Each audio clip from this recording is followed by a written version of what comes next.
Bonjour à tous et bienvenue sur ma chaîne. Aujourd'hui, nous allons plonger dans le courage récompensé.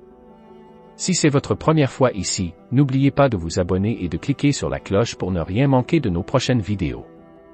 Et si vous êtes déjà abonné, merci de votre fidélité. Sans plus attendre, passons directement au sujet du jour. Le courage récompensé. Genèse 13.14 à 14.16. Introduction. 12 journalistes français ont cette semaine perdu la vie dans une attaque terroriste parce qu'ils osaient depuis plusieurs années dénoncer les actions des extrémistes islamiques. Ils affirmaient se battre pour les valeurs de la démocratie. Beaucoup de gens les voient comme des héros, les martyrs d'une noble cause. D'autres jugent qu'ils ont été stupides, qu'ils ont cherché ce qui leur est arrivé, parce qu'ils avaient reçu plusieurs menaces. Ce qui est sûr, c'est qu'ils ont fait preuve d'un grand courage sous la menace. Pourquoi tant de chrétiens n'ont pas ce courage? Notre cause n'est-elle pas plus importante que la démocratie? La Bible parle du courage.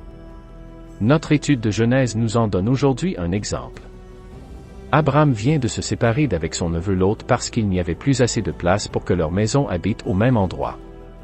Lisons Genèse 13.14 à 18. 1. Promesse renouvelée. Dieu a renouvelé ses promesses envers Abraham. Il allait lui donner tout le pays.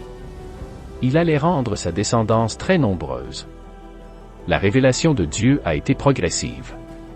Ici, il a révélé son plan avec plus de détails. Il a voulu qu'Abraham apprécie davantage sa grâce en parcourant le pays. Abraham a obéi et cela semble avoir contribué à renforcer sa relation avec Dieu. À l'endroit où il s'est arrêté pour s'y installer temporairement, il a construit un autel pour rendre un culte à Dieu. En lisant le texte, nous concluons naturellement que Dieu est ici en train de récompenser Abraham d'avoir mis sa confiance en lui. Dieu a vu le choix qu'Abraham a fait sur l'endroit où il allait vivre.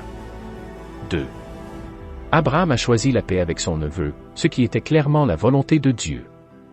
V. 12.2 à 3. Devient donc une source de bénédiction. Je bénirai ceux qui te béniront, je maudirai celui qui te maudira. Toutes les familles de la terre seront bénies en toi. Pour cela, Abraham a accepté d'habiter une région où la terre était moins riche, où il devait compter sur l'Éternel pour sa survie, celle de sa maison, de ses troupeaux. Il a démontré un certain courage, le courage de faire confiance en Dieu. Il a aussi démontré son attachement à Dieu en n'aimant pas la méchanceté du monde. V. 13.13. Les gens de Sodome étaient fort mauvais et pécheurs envers l'Éternel. Dieu semble récompenser Abraham, mais pourtant, il avait déjà annoncé qu'il allait bénir la descendance d'Abraham avant même qu'Abraham n'ait fait quoi que ce soit pour lui.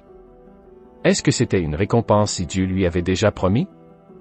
La volonté de Dieu de récompenser Abraham apparaît encore plus claire dans les prochains passages, par exemple V. 15.1. Après ces événements, la parole de l'Éternel fut adressée à Abraham dans une vision en ces termes, « Sois sans crainte, Abraham. Je suis moi-même ton bouclier, et ta récompense sera très grande. » On peut dire que Dieu avait décidé à l'avance de récompenser Abraham pour sa foi. Dieu agit de la même manière envers nous. Éphésiens 1.9 à 14, il nous a fait connaître le mystère de sa volonté, le dessein bienveillant qu'il s'était proposé en lui, pour l'exécuter quand les temps seraient accomplis, réunir sous un seul chef, le Christ, tout ce qui est dans les cieux et ce qui est sur la terre. En lui, nous avons aussi été mis à part, prédestinés selon le plan de celui qui opère tout selon la décision de sa volonté, afin que nous servions à célébrer sa gloire, nous qui d'avance avons espéré en Christ. En lui, vous aussi, après avoir entendu la parole de la vérité, l'évangile de votre salut, en lui, vous avez cru et vous avez été scellés du Saint-Esprit qui avait été promis et qui constitue le gage de notre héritage, en vue de la rédemption de ceux que Dieu s'est acquis pour célébrer sa gloire. Colossiens 3.24, sachant que vous recevrez du Seigneur l'héritage en récompense. Servez Christ le Seigneur. Hébreux 11.6, or, sans la foi, il est impossible de lui plaire. Celui qui s'approche de Dieu doit croire qu'il existe et qu'il récompense ceux qui le cherchent. Dieu est un Père qui veut que son enfant mérite sa récompense quand il lui demande de faire quelque chose, qui veut que son enfant fasse ce qu'il lui demande de bon cœur, même s'il est obligé de le faire. Comme Dieu a voulu qu'Abraham découvre la grandeur de son plan en parcourant le pays, il veut que nous le découvrions de plus en plus. Matthieu 5.3. Heureux les pauvres en esprit, car le royaume des cieux est à eux. 3. Éphésiens 1.17 à 19. Que le Dieu de notre Seigneur Jésus-Christ, le Père de gloire, vous donne un esprit de sagesse et de révélation qui vous le fasse connaître, qu'il illumine les yeux de votre cœur, afin que vous sachiez quelle est l'espérance qui s'attache à son appel, quelle est la glorieuse richesse de son héritage au milieu des saints, et quelle est la grandeur surabondante de sa puissance envers nous qui croyons selon l'action souveraine de sa force. Notre récompense est future, dans l'éternité, mais Dieu a déjà commencé à récompenser ceux qui le suivent sur la terre. Il y a de bonnes conséquences à suivre Dieu et de mauvaises conséquences à suivre le monde. Lisons Genèse 14.1 à 12. 2. Lot fait prisonnier lors d'une guerre. D'après des découvertes archéologiques, il semble que l'enjeu de la guerre à l'époque était de contrôler la grande route commerciale qui joignait la Syrie du Nord à l'Égypte. Tant que les rois en Canaan étaient soumis aux rois du Nord et de l'Est, tout allait bien. Lorsqu'ils se sont révoltés, le commerce était mis en danger. 4 rois du Nord et de l'Est ont alors joint leurs forces pour détruire les rebelles et reconquérir la route commerciale. Ils ont réussi à battre plusieurs peuples, dont des peuples de géants très puissants. C'est après cela qu'ils sont arrivés près de Sodome et Gomorrhe. Malgré la fatigue d'un long voyage et de plusieurs batailles, ils ont réussi à battre les 5 peuples des régions de Sodome et Gomorrhe en même temps. Ils ont enlevé toutes leurs richesses et les habitants. Le récit prend une tournure dramatique quand nous apprenons que parmi les prisonniers de guerre, il y avait Lot, le neveu bien-aimé d'Abraham. On peut conclure que Lot avait reçu ce qu'il méritait, qu'il subissait la conséquence de son choix. Il avait mis sa confiance dans les richesses du pays et c'est justement à cause d'elles qu'il perdait tout. Ce qu'il avait attiré était en fait un piège pour lui et sa famille. Lui qui était censé habiter dans la vallée, dans la campagne, il semble qu'il était maintenant dans la ville même de Sodome ou de Gomorrhe. Les attraits du monde ont toujours été un piège. Ils sont comme des sables mouvants. 4. Parfois, Dieu intervient pour donner une leçon à ceux qui mettent leur confiance dans les ressources du monde. Il peut faire en sorte que ces ressources soient enlevées. Mais heureusement, Dieu est fidèle même envers ses enfants infidèles, et Lot était compté parmi ses enfants, parmi les justes. Lisons Genèse 14.13 à 16. 3. Lot sauvé par Abraham. Quel courage de la part d'Abraham et de ses hommes! Ils n'étaient pas des soldats, mais des éleveurs de bétail. Ils n'étaient qu'un peu plus de 300 et ils sont partis affronter la grande armée des alliés de la Syrie, invaincus pendant toute la guerre. C'est peut-être en partie l'attachement pour son neveu, qu'il considérait son frère, qui l'a poussé à autant de témérité. Mais c'est aussi sûrement son attachement à Dieu. Il avait vu Dieu à l'œuvre contre le Pharaon pour le protéger lui et sa famille. Plusieurs éléments du récit montrent que c'est sa confiance en Dieu qui lui a donné le courage nécessaire. Il n'a pris avec lui que des serviteurs nés dans sa maison, qui devaient probablement servir l'Éternel eux aussi. Dans le prochain passage, que nous étudierons la semaine prochaine, nous verrons qu'il n'a rien voulu recevoir en récompense du roi de Sodome afin que toute la gloire soit à Dieu. Il y est aussi dit que c'est Dieu qui a livré les adversaires d'Abraham entre ses mains.